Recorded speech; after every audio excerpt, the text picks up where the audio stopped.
Saudi Arabia's Minister of State for Foreign Affairs, Adel Al-Jubair, has told the BBC that enough is enough when it comes to what his country sees as Iran's hostile actions in the region.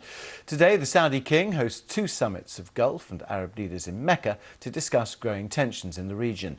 Iran has denied responsibility for recent attacks on the kingdom and on ships in the Gulf of Oman.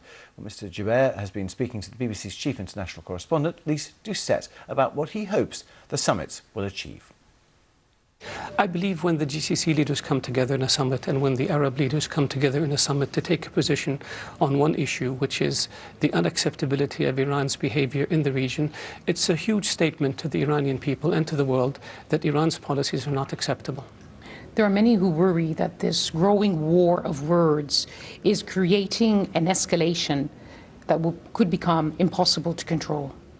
We have made it very clear that we don't want war. We have made it very clear that we don't want escalation. But we have also made it very clear that we cannot tolerate continued Iranian aggression against us and our allies in the region.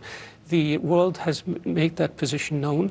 A large number of countries have condemned Iran's actions. Iran is subject to sanctions because of its actions. When observers see the actions taken by your side, including your most important ally, the United States, they see you as on a path to war. 1,500 extra American troops, another aircraft carrier, diplomats pulled out of Baghdad. They say you're preparing for war.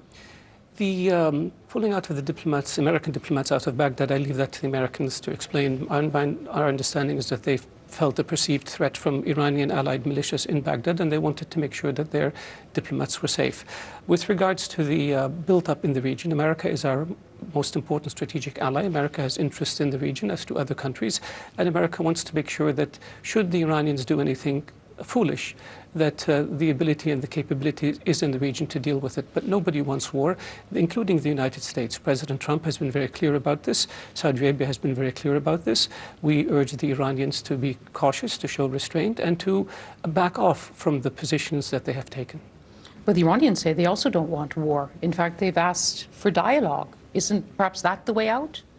We have said to the Iranians, words don't mean much because they have been talking for 40 years. Meanwhile, they've been acting in an aggressive manner for 40 years.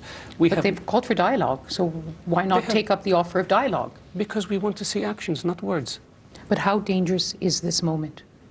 It's a very delicate moment in the history of our region, and we are trying to do everything we can. Many see danger in this moment. It's such a volatile region, and this rising war of words, and the war of words is going to continue this weekend with all these summits. We have said time and again that we don't want war. We want to avoid it at all cost.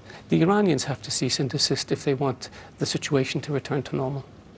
Iran has repeatedly denied your accusations of aggression. Yes, Iran's denial of these accusations is laughable. The Iranians have smuggled weapons. The signatures all over it. This is not what we say. This is what international investigators have said. Some say that you want to provoke Iran into the first strike so that you can retaliate and deal with this once and for all. That's not true. A war would be damaging to everybody in the region, and we want to avoid it at all costs, and we have made that very clear. But the ball is really in Iran's court. Adel Al-Jubair speaking to Lise Doucette.